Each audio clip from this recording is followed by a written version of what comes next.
begin tonight's session. First of all, I think most of you know by now that I'm Kevin Murray, Executive Director of the Program on Human Rights in the Global Economy here at the Law School. It's extremely exciting to have you all here. PHRGE is a human rights center focused on supporting the implementation of economic, social, and cultural rights. Not because we think you can separate rights, or because ESC rights are more important than other rights, but because of a sense that we believe that these positive rights are not getting the attention they deserve. We often talk of the challenges of working on ESC rights, very often talk of those challenges. But it's good to remember that ESC rights have come a long way in the last 20, 25 years. The situation is very different than it was then.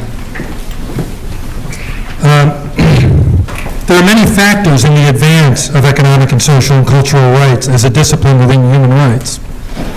And one of the key factors I would suggest is that there's been a group of people who have been very consistently and in a very committed way working on economic and social rights throughout that period.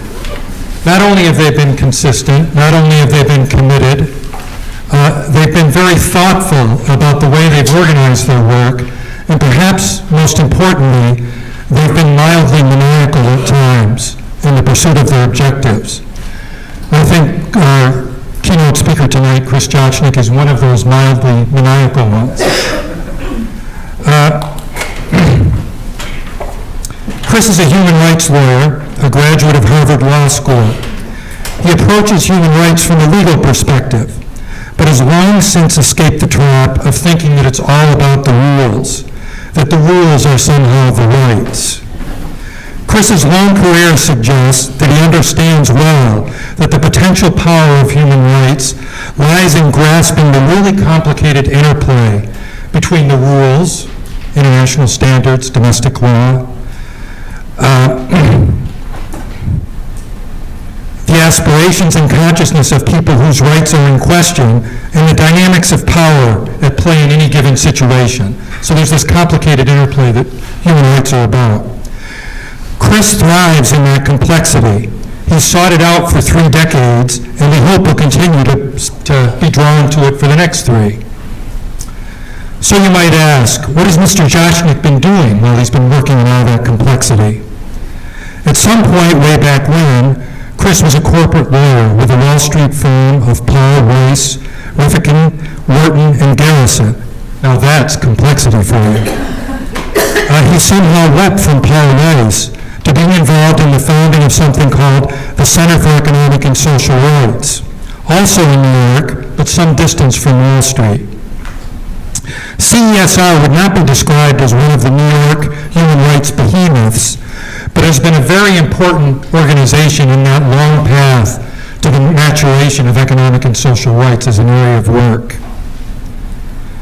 I should also say that along the way, Chris has been both a MacArthur and an Equine Green Fellow, 2 very important human rights awards. After CESR, Chris pivoted, sort of, and spent several years in Ecuador, where along with his extraordinary life partner, Paulina Garzón, he founded and operated an organization called El Centro de Derechos Economicos y Sociales, which of course in English would be the Center for Economic and Social Rights. Now I think Chris is really a giant in human rights, but I think he could use a little work on creative naming of his organizations.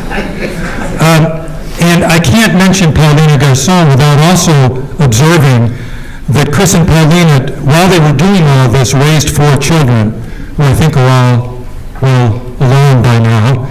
And I think if anybody could explain how it is that he did all the things that he did, and Paulina did all the things that they have done together, while raising 4 children, I know there are many parents in the room who would like to understand that magic. From Ecuador, both he and Paulina landed very much on their feet at Boston's own Oxfam America. We heard a little bit about Oxfam earlier today. There at Oxfam, Chris oversaw tremendous growth in OA's rights-based engagement with the private sector. And it was during the time that Chris was at Oxfam America that a relationship developed between Oxfam's private sector office and PHRGE's Human Rights Fellowship Program. And as Tamir mentioned earlier today, something like 25 Northeastern students over the last 3 years have spent 3 months of full-time work engaged with that work of the private sector office. So about a year ago, I remember seeing that Chris had moved on from Oxfam, and now he's at Landesa. Landesa being one of the premier organizations in the world working on land rights. I have to say, for me, when I saw that, it felt like slightly another one of those little leaps of some sort, and maybe he'll explain to us tonight why it wasn't really a leap. And yes, I think I have to also say that his bio suggests that he's still teaching a course on business and human rights at his legal alma mater. Really? You're still doing that? Okay, so like you, I cannot wait another second to hear from Chris why land rights is the human rights issue of the 21st century. So please join me in giving a big Northeastern welcome to the keynote speaker at this year's 12th Fergie Human Rights Institute, Chris Jochnick.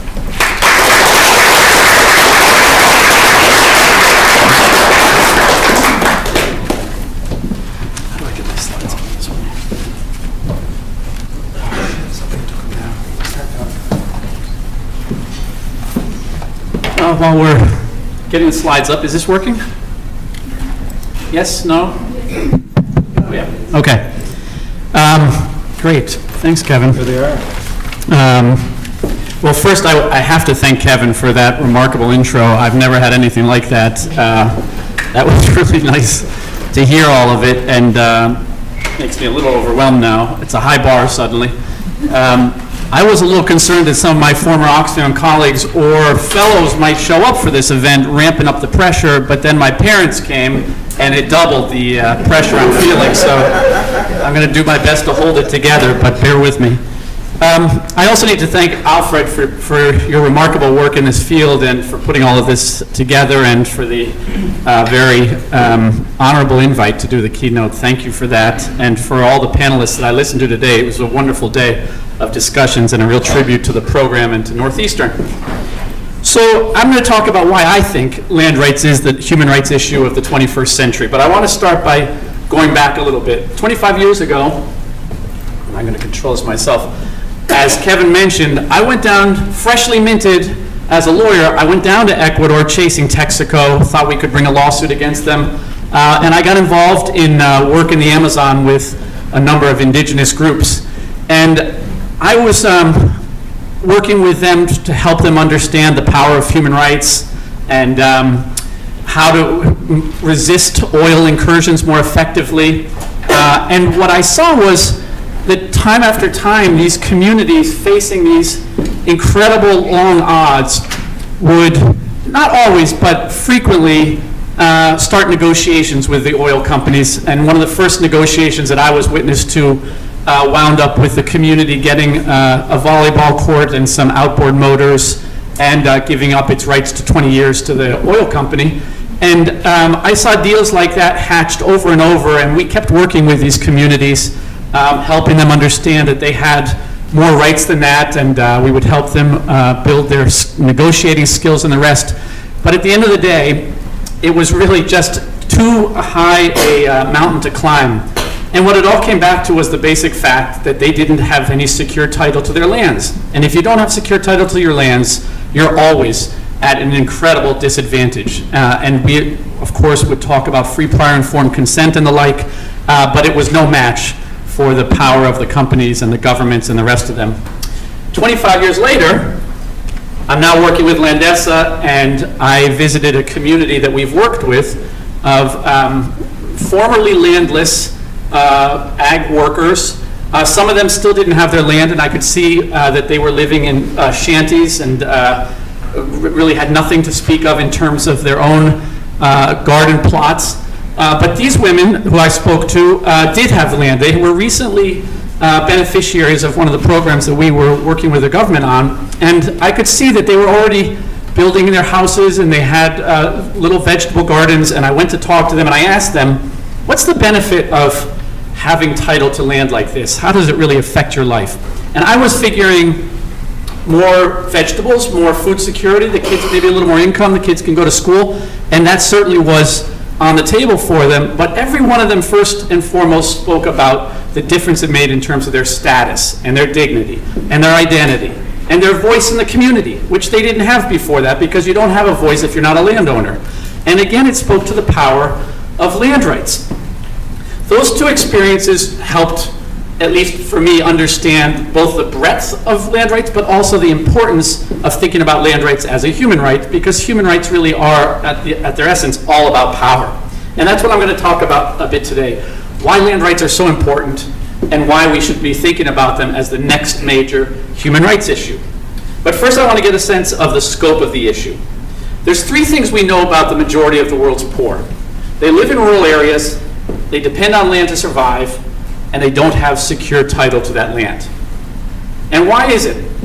There's a few reasons for that. First, there's just tremendous inequality in terms of land holdings.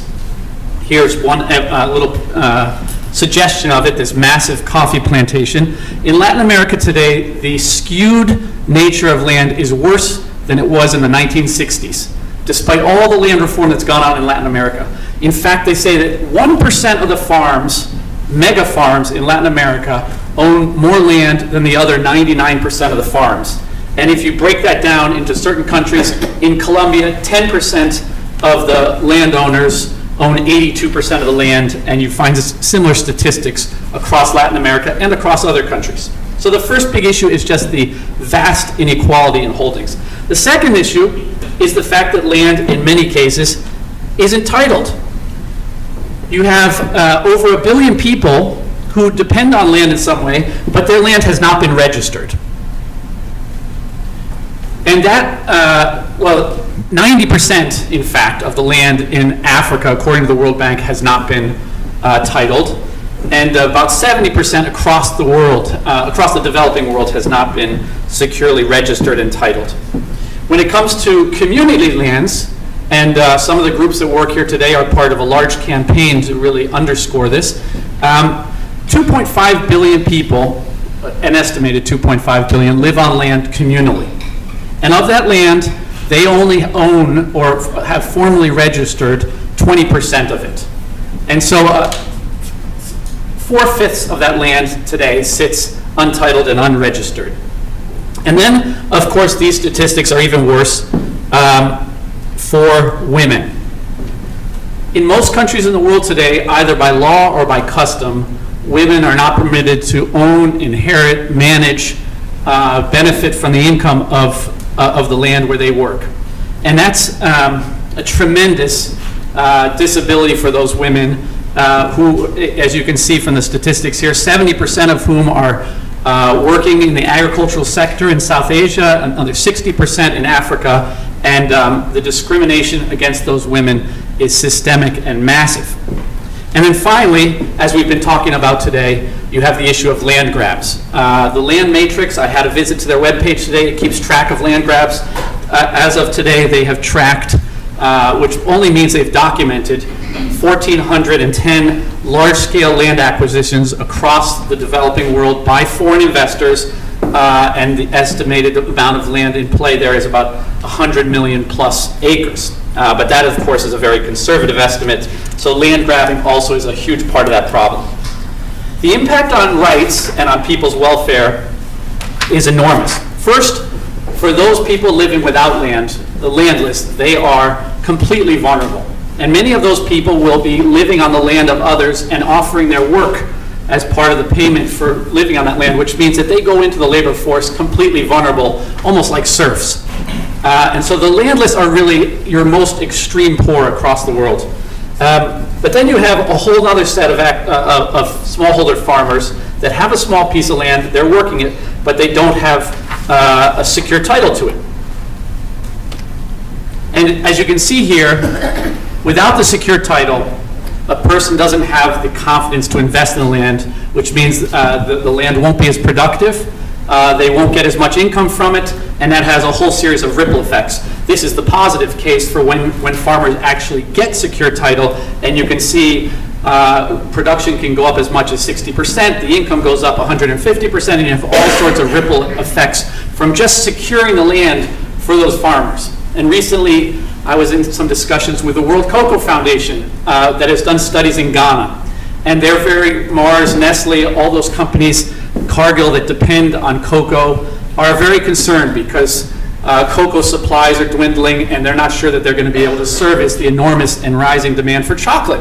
And they're trying to figure out why can't they get these farmers to take on the sort of innovations that would really help improve productivity. And at the end of their study, they discovered that it was because women, who are a big part of that, of the farming population, cocoa farming, don't feel secure about their land rights. And if they chop down their old trees and put in the new ones that the companies want, they can lose their rights because they don't have any sort of legal title to that. They just have the claims to those old trees. So the impacts are huge, and they get even bigger when we look at women. We know that women, when they get a little bit of income, they spend it on their family, unlike many men. And so we know that improving the incomes of women is actually going to have an even larger effect on the family. And by the same token, the fact that women don't have the control over resources and don't have land title means that the family is undermined. And here you can see some of the studies showing all the different aspects of stronger land rights for women, or by the reverse, all the different impacts that negative. And so it affects education, health, it can affect domestic violence. It certainly affects the prosperity of the family and food, nutrition, and the like. So you have enormous impacts on women as well. And then for communities, those 2.5 billion people that live on land communally, not having secure land title goes directly to their ability, their self-determination, their way of life, their environment, their very survival. And I witnessed that when I was in Ecuador. There was a group of indigenous that simply disappeared because of the incursions on their land. For society at large, the impacts can also be enormous. First, conflict. Many conflicts today, you look at places like Colombia, Sudan, Syria, are conflicts over land. And those conflicts, of course, spur enormous refugee flows on top of all the other suffering. Land is central to deforestation and climate change, corruption. Some of the land ministries in many countries are the most corrupt places, and the courts are tied up in land-related conflicts, so it undermines rule of law. Humanitarian crises. You wouldn't necessarily think of the importance of land rights, but in many cases, people will stay on their land rather than take the precautions of leaving when a flood or some other natural disaster is coming, because they fear that it will open up a land grab if they leave it. Being present is the only security they have. So in Orissa, a state in India, there was a cyclone some years ago, and an estimated 1/3 of the 10,000 people who died stayed on that land longer because they feared that they would lose their possession of the land if they left it.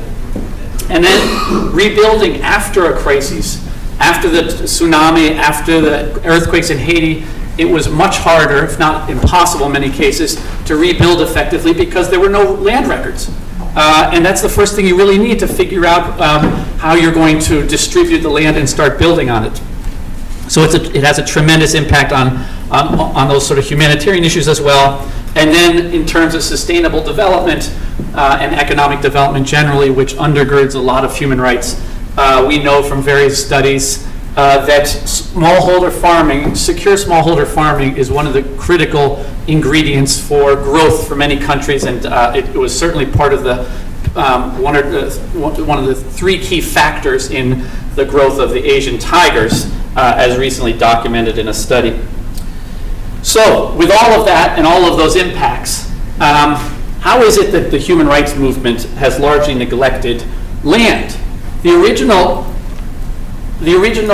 human rights treaties coming out of the period after the Second World War didn't mention land. There was a mention of property, but that was a different concept. There were a lot of economic and social rights incorporated, of course, in the convention, but land was not in it.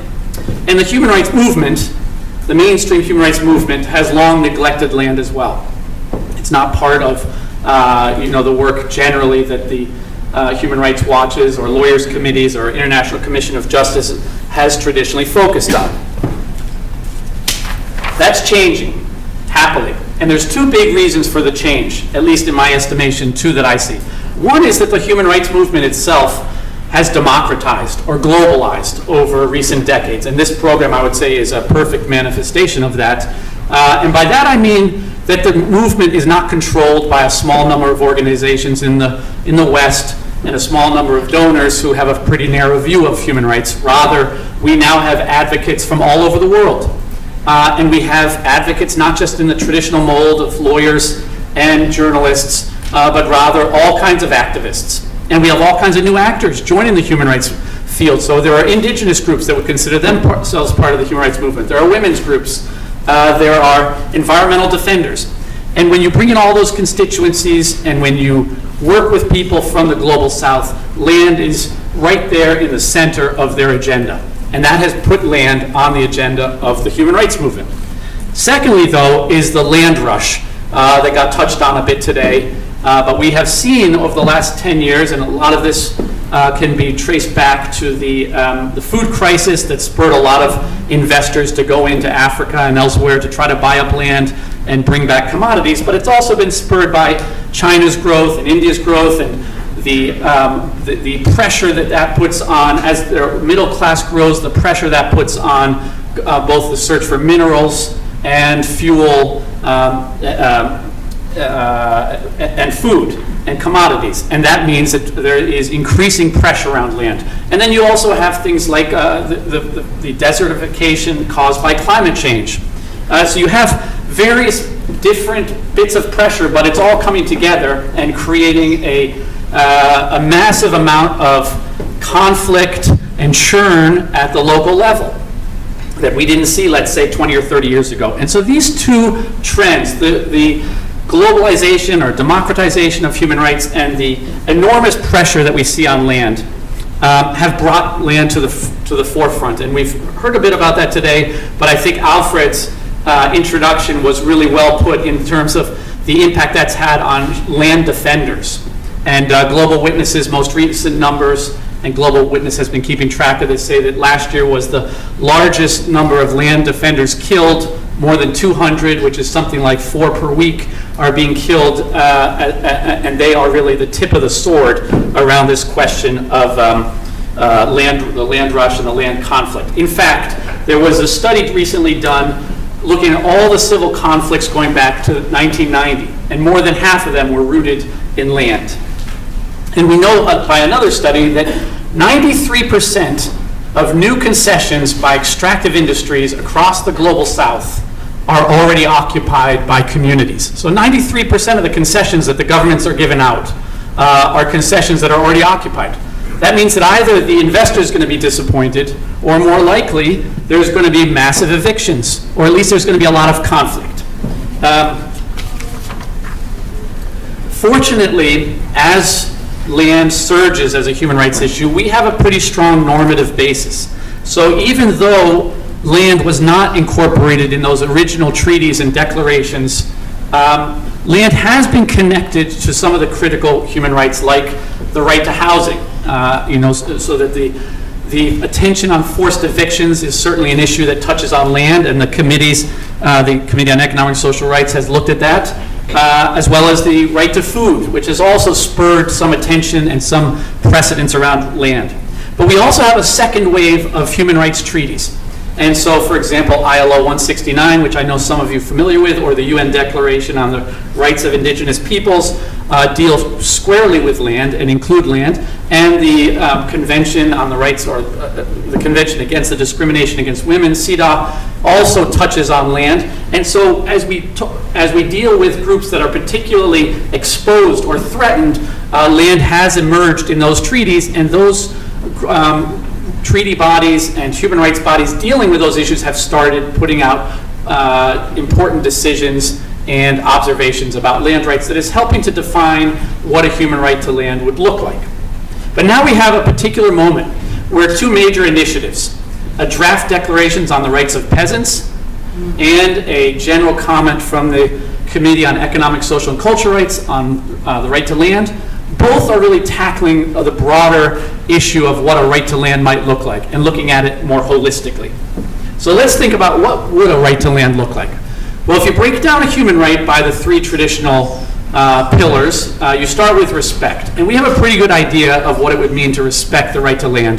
That's going to be, because we've seen that treated already by some of the human rights bodies, that basically you can't kick people off their land without some kind of due process. So it goes to the whole question of forced evictions. And you can't discriminate against populations. So certainly all the discrimination against women would be immediately dealt with by that question of respect. And there, as I say, there have been precedents going back 20 or 30 years, so we have a pretty good idea of what that's going to look like. The second pillar is protect. And that means that governments have the obligation not only to respect rights, but also to protect them and protect them against third parties or non-state actors. And that means primarily companies. And there also we have a pretty good idea of what it's going to look like, because the UN has been very active in recent years in defining what are the obligations of governments vis-a-vis corporations and what are the obligations of corporations. And it goes to these same kinds of issues, that companies have to provide or have to engage with communities robustly. They have to ensure that the communities have had a chance to give their free, prior, informed consent. There has to be some measure of accountability. There have to be grievance mechanisms, all of those kinds of issues. And happily, with the UN guidelines and also now with the FAO guidelines, the voluntary guidelines on responsible governance of tenure, we have a pretty good sense of what these different obligations are by the state and by corporate actors. But the really challenging piece of this is going to be fulfill, the third obligation. What does it mean to fulfill a right to land? Imagine a situation like Guatemala where 2% of the farming population owns more than half the land. Would the obligation to fulfill require the government to redistribute that land, to take it maybe at market rates and give it out to the most poor? Those are going to be tricky issues. And what about these countries where land simply isn't titled, which is most of Africa, almost all the land, as I mentioned? Do governments have the responsibility to take resources away from other priorities and put them into ensuring that their registries are up to speed and that people actually have a document or some kind of form that can show that they own that land? Those are the tricky issues that we're going to get into once a right to land is defined, and I think that's going to be where the rubber hits the road on the rights to land. We do have some indication of how treaty bodies and others might deal with these tough issues of fulfill, because the Covenant on Economic, Social, and Cultural Rights states specifically that with respect to rights, a state has to take steps to the maximum of its available resources to achieve progressively the full realization of all the rights that are enumerated by all appropriate means. And so that means with a right to land, a government would first have to prioritize it, would have to prioritize things like insecure tenure or discrimination. Secondly, they'd have to have an effective plan for addressing it. And third, they would have to use the maximum of available resources by all appropriate means. And in doing that, governments will be aided by the fact that they have made a number of very specific commitments under the Sustainable Development Goals, where land appears now 3 times explicitly, having to do with food, poverty, and women's rights. Under the voluntary guidelines that I just mentioned, or under the UN, the African Union commitments, which go to 30% of land being held by women over coming years. And so those and other places, governments have already started making commitments, and these are fairly recent, but these are efforts that will help flesh out the obligation of governments to fulfill a right to land. So I'll end with some reasons why I'm hopeful about moving this issue of land forward as a human right. First, because of the international commitments I just mentioned. For those of you following, the MDGs, crafted some, I guess 17 years ago or something, completely missed land. Not a mention of it in the Millennial Development Goals. And so it's quite remarkable now to have the Sustainable Development Goals with land robustly incorporated. That is an important indication of how land has arrived, I would say, on the international agenda, alongside all of these other commitments that I mentioned. And then we have individual governments, India, China, Ethiopia, Rwanda, even now Myanmar. We hear at Landesa from governments on a regular basis, asking for advice and support in changing their laws in a progressive direction. And why would that be? Many people are sort of surprised by that and figure it's, maybe it's some kind of chicanery by the government. Why would a government actually want to title land in favor of women or smallholder farmers? Well, there's a few reasons why they might, and being cynical, you can start with political sustainability. For many governments, the biggest threat to their survival is civil conflict spurred by land. And if they title land, they know that that's going to be enormously politically popular with large populations, large segments of the population. Second is for economic reasons. The World Bank, in its ease of doing business, incorporates land. We've talked to a number of Indian state governments, and that is and as we were just talking today about indices, that index has an enormous impact on governments. There's an order from Modi in India that all state governments have to raise their scores on the ease of doing business, and so they have a specific interest. And why is that? Because they know that investors are inclined or disinclined to come into a country or a state based on, among other factors, whether or not there's a secure land regime. It is a total nightmare for investors to come into a country where land is not secure. As we just talked about, where you have overlapping concessions, you're immediately thrust into these civil conflicts that companies really don't have any interest in. And so as an economic issue, as an investment issue, as a taxation issue, governments have an interest. And then, of course, there are some governments that presumably, hopefully, also care about their population. And this is one of the quickest and most important ways to get at issues like women's empowerment and broader development goals. So we're seeing very good things from governments, and that makes me optimistic. We also see a lot of movement from civil society.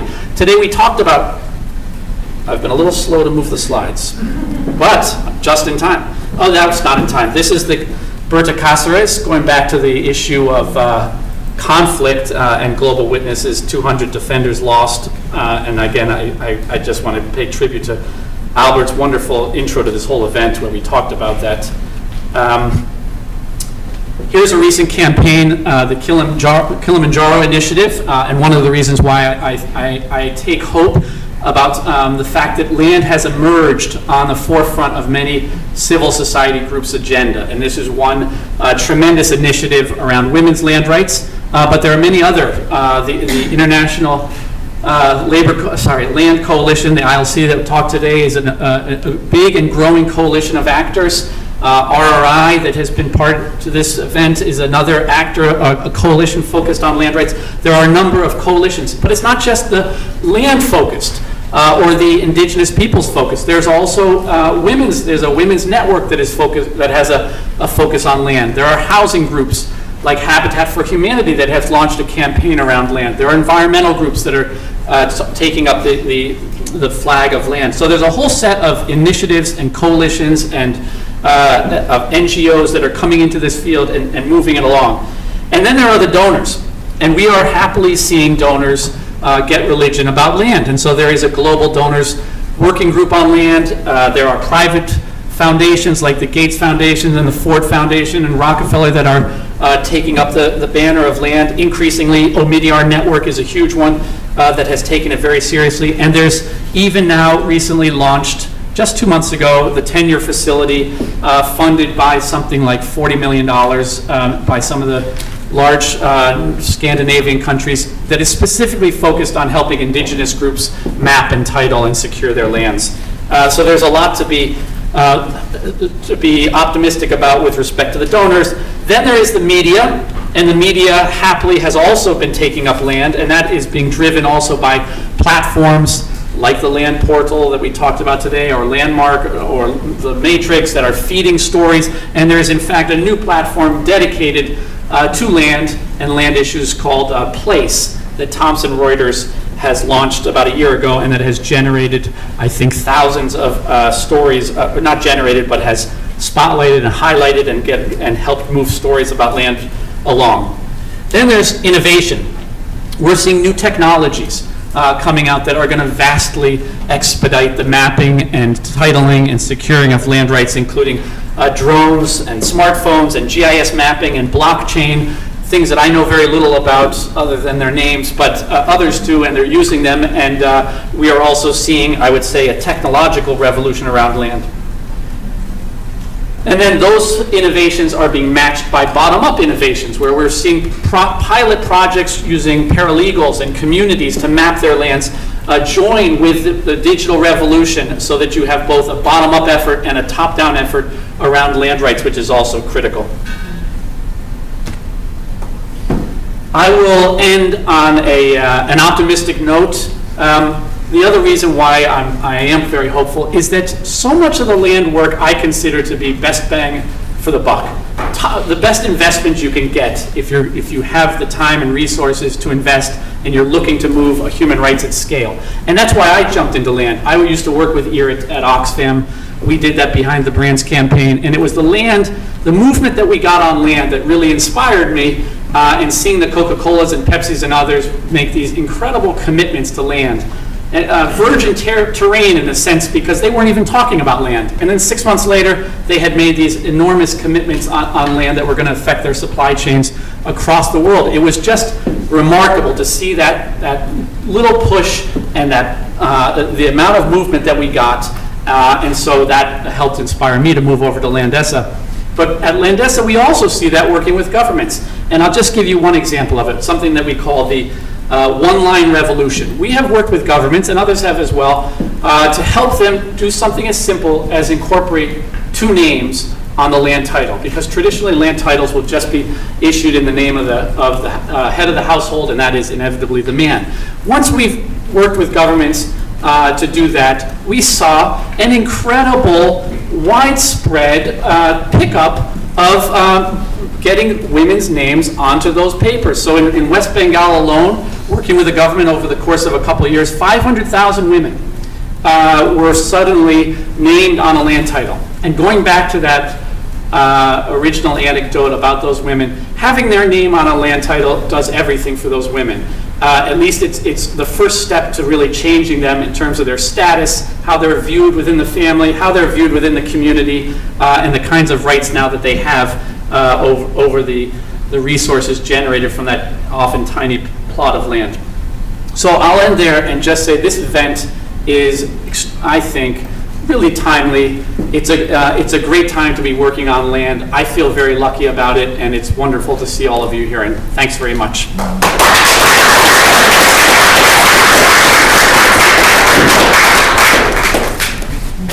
Take some questions. Oh, happy to. Would you? Sure.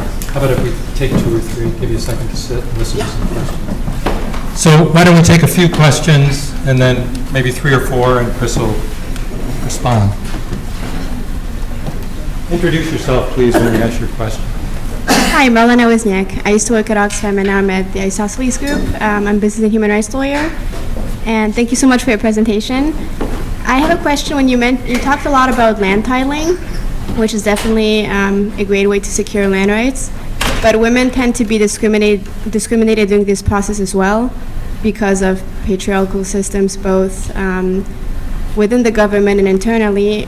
And I was wondering if you could talk a little bit about communal rights and how women could still have land rights without necessarily there being titling. Because even when some women do get titles, like the great example that you gave us, there's also discrimination within women. So the wealthier women will tend to have more titles.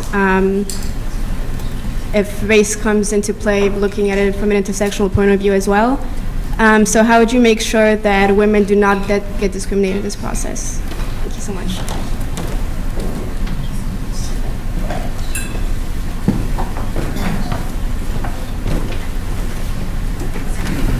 Thank you so much. Thank you, Chris. I'm Tejir Kincho. I'm based in Cameroon. I think there's, in the way we proceed, maybe we should more and more include urban dwellers in the discussion, especially when you think of Africa where everyone belongs to a village, even someone living in the city. And all those urban dwellers have an influence on the way land is managed in the village.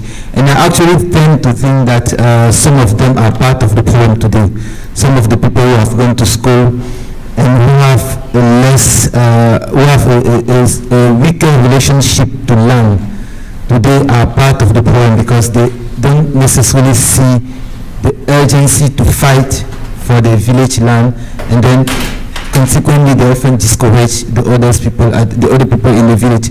But at the same time, since they have been to school, since they have access to power spaces, there are good potential. There's a strong potential for them to help raising the issues of community land matters. And I think it's quite important to start thinking on how to associate those groups to all the fight that we are doing. And I don't know if you've thought about it.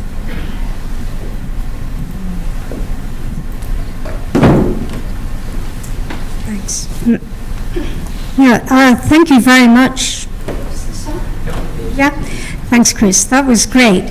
I think there is, compared to 20 years ago, there is much less doubt that securing formalized entitlements is now really important. I don't think, 20 years ago, that do we need titling, etc. But and I link in with what you said, I didn't hear you at any point talk about collective titles. And I think we also, forms of tenure, forms of ownership property, how it is nested, what kind of, I really think a cutting edge for millions of rural people is actually being able to secure a collective title.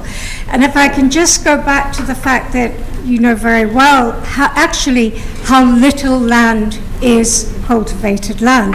So there's always the worry that you help women, men, families, couples secure the house, secure the farm, but all these people depend very, very heavily on that other 1,000 hectares that is purposely not farmland. And to me, if I look at all the statistics on land takings, it is predominantly the off-farm lands. It affects many farming communities, but in terms of hectareage, it definitely seems to be major off-farm lands. So I think where the big transformation in property norms and property forms that we're seeing is to make it possible when people want, whether it's a women's group or a whole community, that they can get a collective title and then address the private rights within that. It's also a shortcut. It's easier, obviously, for example, Tanzania, to provide 13,000 collective titles than 32 million individual titles. So I think that's really important, and I think the Declaration for the Rights of Peasants and Other Communities, a very important breakthrough, has to get collective titling into that declaration. And the second thing I want to say, I perhaps have less faith in governments, perhaps than you're very optimistic, and yes, governments do a lot of things. But I also think where this next decade we are seeing the need for communities to hold the governments to account in courts, to take cases, and there really is a lack of funding and a lack of facilitation, I think, on cases. And I just want to make that point. And then thirdly, following on from, I think, Theodore's very important point, we are seeing a complete transformation in the urban-rural relationship in agrarian states. And it's really interesting. Only one country I know so far, for example, and that's Kenya, has made it very clear that what we're looking at is not just formalizing customary rights. It is, as I say, this collective title, but that it is fully applicable to urban slums, where, frankly, a person's home is 2 feet by 8 feet, and so it makes sense to have urban collective title in urban areas. Thanks. That's quite a bit for 3 questions. Do you have one, Alfred? No. Come on. take a stab at some of that? Well, I have to first say I'm humbled by my company because there are people here, including those asking the questions, that have decades of experience on these issues where I'm a little bit of a latecomer. But that said, I will take a stab at it. On this first issue of discrimination, that's a really important one, and discrimination against women. I don't have answers for how we address that. I would only say that we have to go in with eyes wide open, and we have to appreciate the fact that in many countries, women have gained rights under the formal laws, but the real problem is at the village level or in the family level. And we have to deal with those traditional authorities, those chiefs, those indigenous leaders to address that. Landesa has touched or put a toe into those waters and made an effort, and we got some good traction working with local women's groups to talk to traditional authorities both about the constitutional rights that gave the traditional authorities some new recognition at the same time that it required them to get past the discrimination against women and give all women the same rights. Those types of conversations, I think, with local organizations, with the community itself, with women's leaders, along with folks that can bring the legal perspective, I think is the only way you really address that, which is to say it has to be a multi-stakeholder effort and it has to rely a lot on local actors who have the legitimacy and credibility with those traditional authorities. But that's a big issue, and I would love others here to speak to it better than or beyond that. On the second question, Theodore, on urbanization, this is an issue that in my exposure now to land rights centrally, I find it sort of remarkable that the rural and the urban has been so carefully segmented. And so even Landesa, our original name was Rural Development Initiative.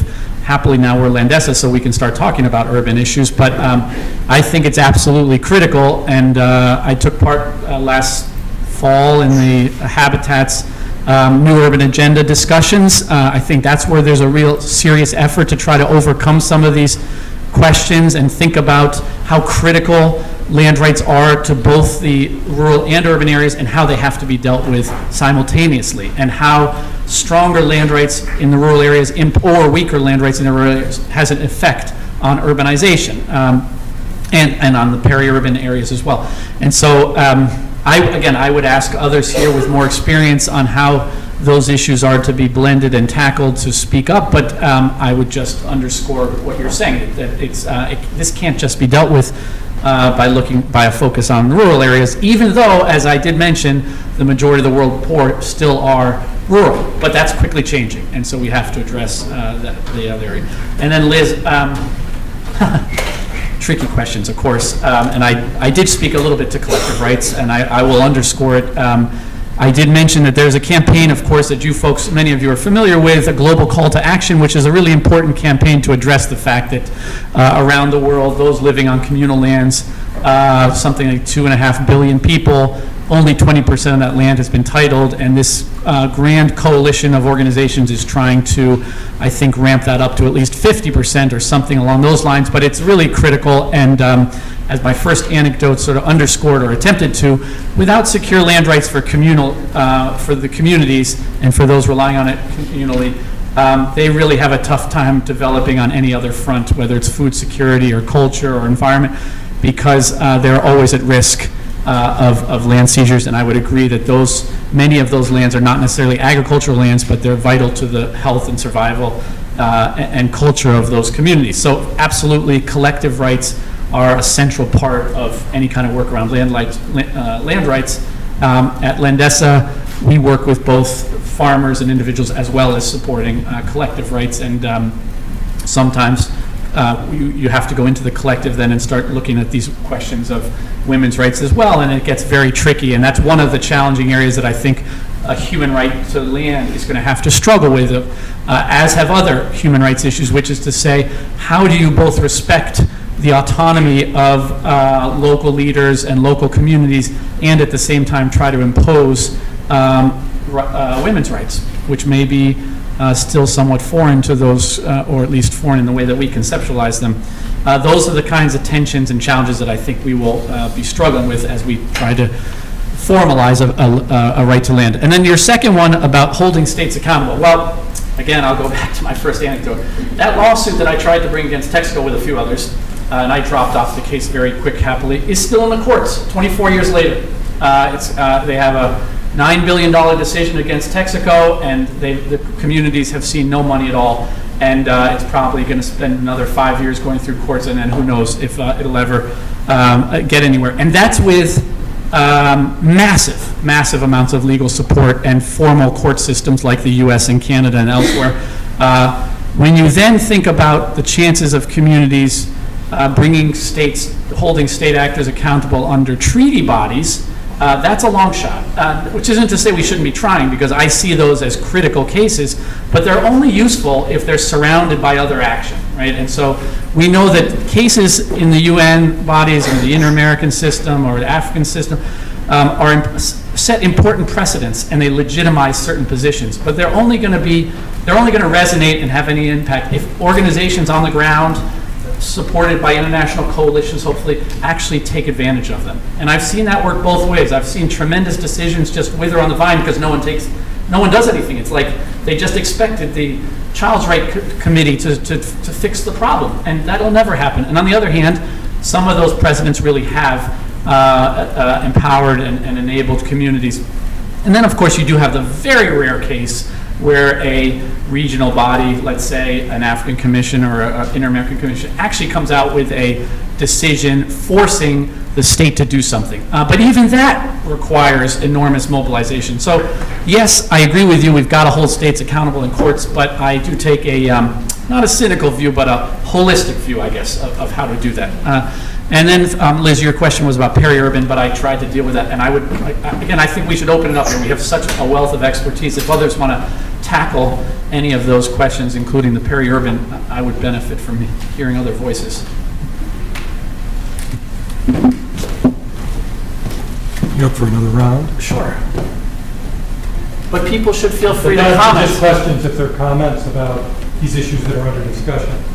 That's fine. This is a question about the role of international financial institutions, the World Bank and the IMF and various development banks, which I don't think we've devoted much attention to yet in the conference, and advocacy with respect to the same. Because my understanding is that many of the forces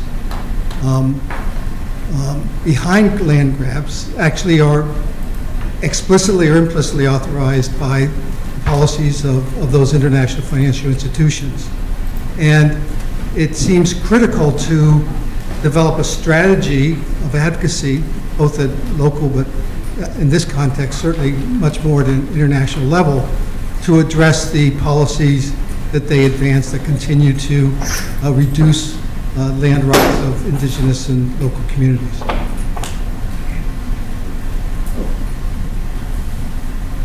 Alfred. You don't need this microphone now. No, I just want, given what you said about the relationship with government, and that you have regularly heard from government, and some of the questions about your concerns about strategic litigations and that impact in terms of the time it takes to try to drum up a right, so some of the experiences we have, like in our case in Liberia, when we were involved in the oil palm campaign, and we had all these complaints, there were a number of different options we were taking to pursue. One was really going to the court and figuring what it would be. Our idea was to be able to challenge the contracts as being unconstitutional, because it was trying to discriminate against one right above the other rights, because the Liberian Constitution does recognize the customary right. The court should take that into consideration when making decisions. We were wondering how long that would be in the court, and especially where the two constitutions together were almost like $3.4 or $3.5 billion. We're wondering whether the court would be able to just declare the concessions as being unconstitutional and allow that investment going, what that would be for the entire government, given that the cost is part of the government process. And so we decided to put more pressure on the corporation by using the RSPO complaint process. And that brought results because the RSPO responded in a timely fashion in less than 6 months. They told the corporation to stop, to begin to negotiate with the communities and all that kind of stuff. So I see that. I also see, for example, that when you said, we talk to government, we want to get this woman name on the deed. So we said that. So we talk to government, we got stuff going up. I also heard you saying that when you were at Oxfam, this whole idea of behind the brain campaign, you were using some indicators in the line that to move the companies to take some action to address the issue, and there's also movement in that regard. This conference is about trying to see how we can work with many of these different initiatives that I use in land data tools to drive and bring about the changes of what this really is. And so one of the conversations we've been having here around the table, it is the whole idea of a ranking, a tenure ranking or a country ranking in terms of where they are and how that will influence movement along the land right process, so that governments will see an incentive, or incentive what you say, we see other countries are moving, how can we move along that process? There's been a lot of conversation across the room about which direction that could go, given your experience now, before with the private sector in terms of behind the brain stuff, some of the different interventions for how government have talked to you on policy issues, trying to help with legislation, or for example, how the issue of land titling, with getting women onto all of that. How do you believe that a ranking process will go to a point where there is a tool or an index that rank country comparatively across? How do you see that driving or being a tool that could really drive to achieve the government really taking action to address land right issues? Another question? I got one up back. We got the Liberian delegation. All right, thank you everyone. Introduce yourself, please. Yes, I'm Francis Cody. I'm from Liberia, and I also work for Green Advocates. So thank you for this wonderful discussion today. So I think I'll ask a question, and I know some of the previous speakers that were on the panel are still in the room. And my question mainly is about the kind of tools that we try to develop, and those who have already developed the tools. But the question is about how user-friendly are these tools, and who are the stakeholders being targeted for these tools. So we talk about communities. How user-friendly are our tools that we are developing, and who are we thinking about when we are developing these tools, especially the issue of access. There are some communities that have absolutely no internet access. So maybe Peter will want to speak, maybe probably to the issue of even the map that's been developed. If it is an internet-driven map, how will community down there access that? If there are other tools, how user-friendly are they? Because I see that the tools being developed look more like tools at our level. But for those at the bottom, those who have been directly affected, those who have been learners, so I'm talking about the kind of tools that we are really talking about. Yeah.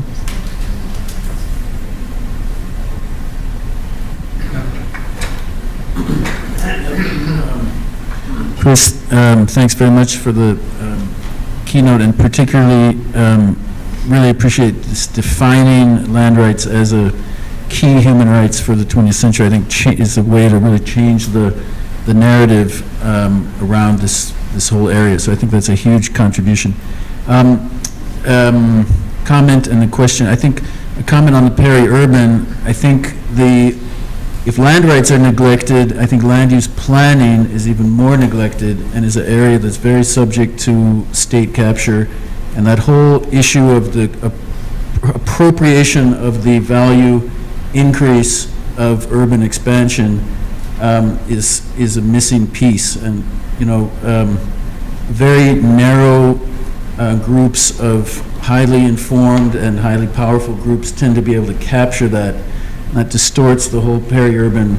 So I think participation around the planning of the peri-urban and democratizing that process is ultimately, and I think it's also a place where there's potentially a huge amount of leverage, because those processes can change the growth trajectory of urban areas for decades. My question is, does this go far enough, even redefining the narrative, crucial as it is? A lot of the times in my experience in the landscape, it feels like we're winning some battles, but we're losing the war. Because the speed and the ability to do things like recognition of community collective tenure or of peri-urban settlements is too slow and too limited, and comes often after the fact or after deals have been done or these path-dependent processes have already been put in motion. And so I'm just wondering, is there a deeper political movement that could try to, really alter the flow of benefits? I'm thinking of, agricultural models which feature much more smallholder participation and the kind of partnerships between corporate agro-industry and smallholders. And I'm thinking in terms of urban, in terms of things like, construction and driving, housing, and construction industries, down market, and cooperative enterprise, that kind of thing. So those would be my just kind of question and comment.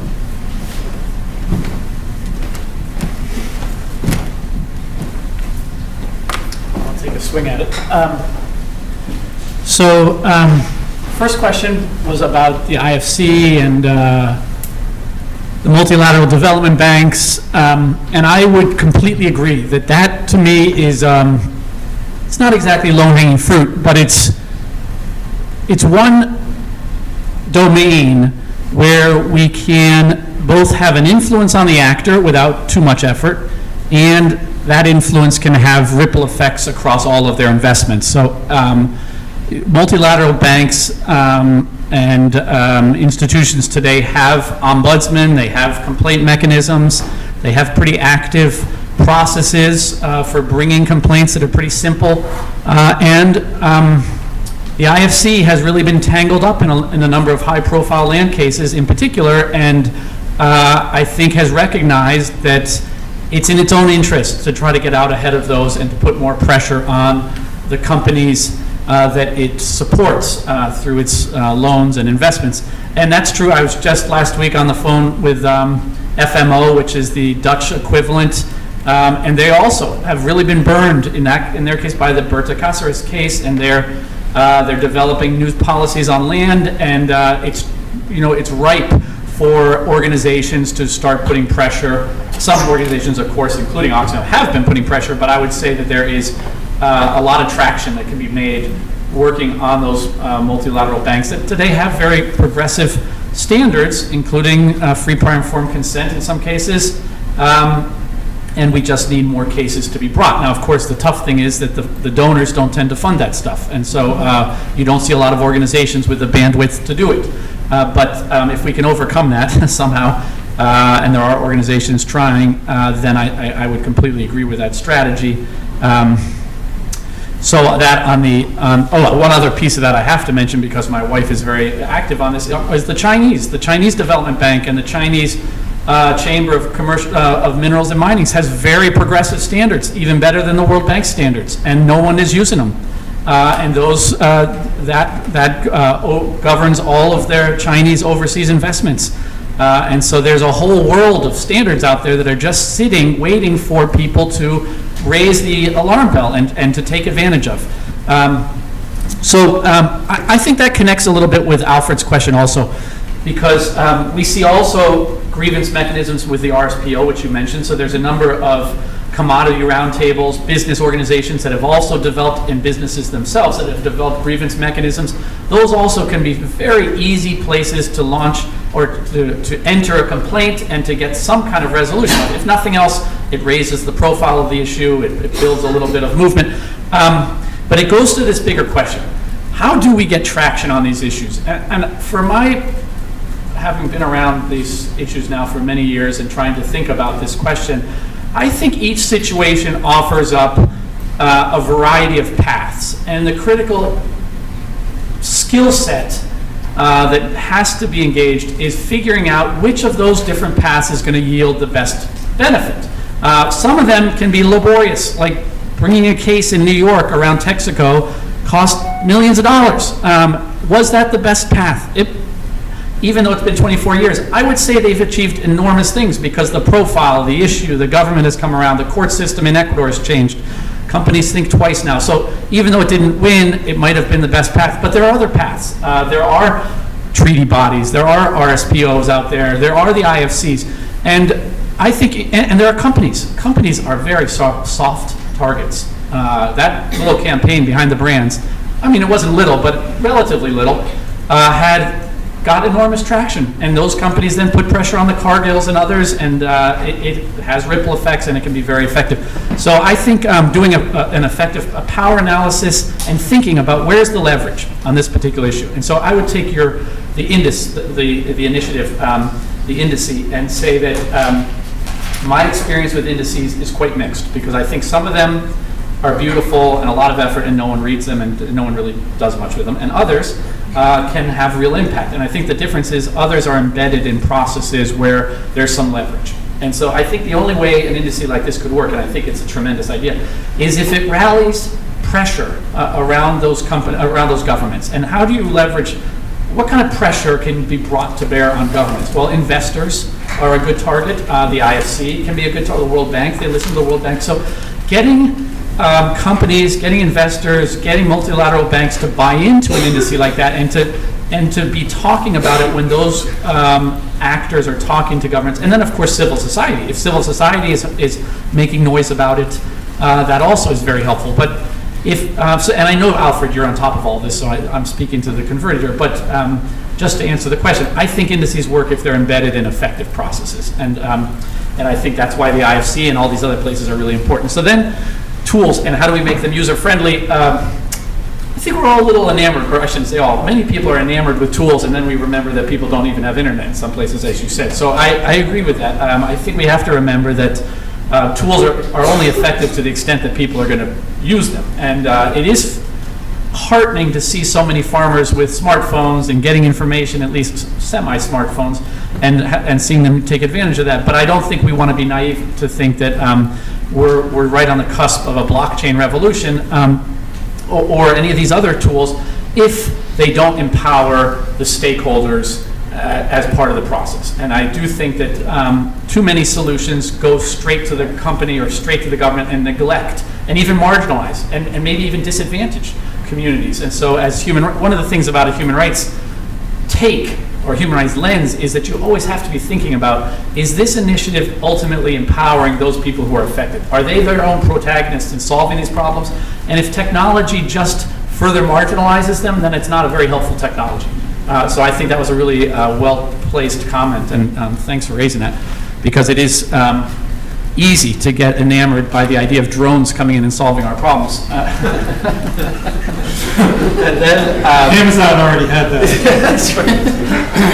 And then, Malcolm, where are you? So your last question, I think others should answer it. Are we moving fast enough? No, I agree with you. It can be depressing, and I don't want to be naive saying that glass is always half full. I know that many governments are corrupt and terrible and doing horrible things, but I would say that my first couple of years at Landesa, well, let's say this. I spent 25 years, I feel like, knocking on the doors and fighting and always upstream. And it gets depressing when you're outside and no one's listening to you, even at places like Oxfam, that's $1 billion operation.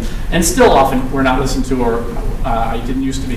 And then suddenly you work with a Landesa, and it's all, strawberries and cream. The government's like you, and you go in and they take your advice, and it's easy to be on one side or the other, and either it looks terrible and it's all horrible, or else you're on the other side and you're only dealing with government champions, and they invite you in and it looks great. And I think both sides have to, in some ways, be moderated. I think it's a mixed bag. I do think there's a lot of progress, and I'm still hopeful, but I know that there are a lot of challenges, and we're not moving fast enough, absolutely. And I think that we have to, you incorporated the comment about companies and investors, and I think that's right. We got to start looking for unusual bedfellows. We got to find new allies and new champions. And I think, having spent 20 years bashing the IFC, today I'll take the IFC and work with them, because I actually think there's some progressive voices inside the IFC, or an RSPO, horrible industry of palm oil. But if the RSPO's got a decent take on free prior informed consent, then let's work with it, right? So I think we have to be open-minded and strategic to really move fast enough. And where I think we're not going to is when we get too ideological and dogmatic, which is sometimes the curse of being a human rights advocate, being myself one. So that's how I would answer it, but I know that's not very satisfactory.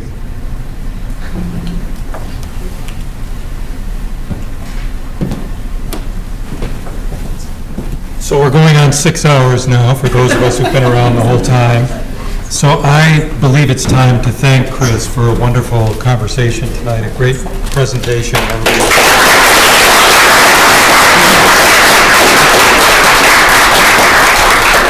So I just want to close saying, I don't know if the method to the madness is apparent, but the idea of today was to open up a conversation, to get some things on the table, we have a combination here of people who are very embedded in this discussion, very embroiled in the discussion about land, and some people who came here out of curiosity and I think had an opportunity to hear from people that we don't often get a chance to hear from.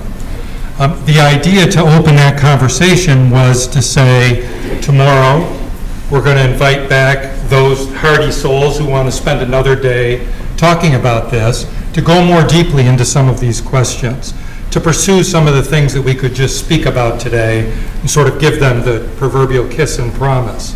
So the task for tomorrow is to return. We will work in small groups facilitated around a set of questions developed by Alfred in conversation with other people that we think will move the conversation forward, that we sort of just ended up here now about the utility of certain tools, indexes, etc. Testing a little bit the idea that we should be thinking more about a Land Tenure Security Index. So I want to invite, I know many of you have signed up for tomorrow. I hope you'll be back. Even if some of you have not anticipated coming tomorrow, I hope you'll consider joining us. We'll be here, Elizabeth, at what time tomorrow? Can you remind me? Tomorrow we start at, registration's at 8:30. There's a bit of breakfast at that time, and then introductions will start at 9 o'clock. So we'll be back in here, right up here in the downstairs. Downstairs in this building, in the famous Doxer Commons. So in this same building in the basement. We'll be back there. And I don't want to close today without saying that I think it's probably been obvious for anybody who's been here listening, but we wouldn't be having this conversation here today if a man named Alfred Brownell hadn't arrived here about a year ago. Don't give me a hard time. You've been giving me a hard time already today. Alfred didn't come here under the best circumstances, and I think somebody could have easily been forgiven for saying, I need some time to just back away from this stuff, not deal with these issues for a while, think about something else, take care of my family. I think he's done all those things, but he's also not missed a beat in terms of thinking about what are really important issues to him. And I think virtually everybody that you saw sitting up here today was sitting here because of Alfred's impossible persistence in convincing them that it was important for them to be here. So I want to thank Alfred for that and thank everybody else for responding to that request. So thank you all. So we'll see you tomorrow.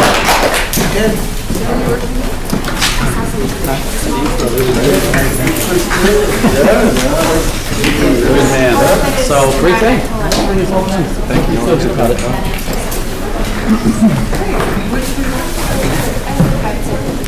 Great to see you.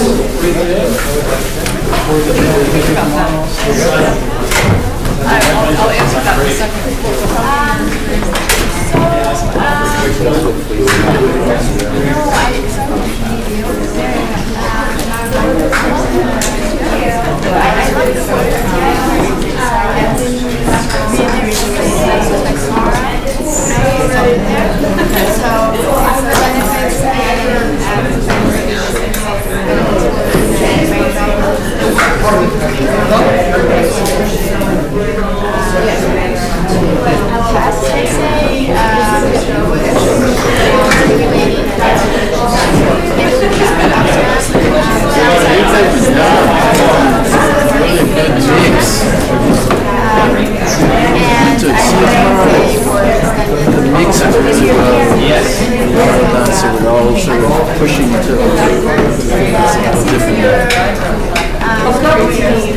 I'm not sure it was entirely conscious.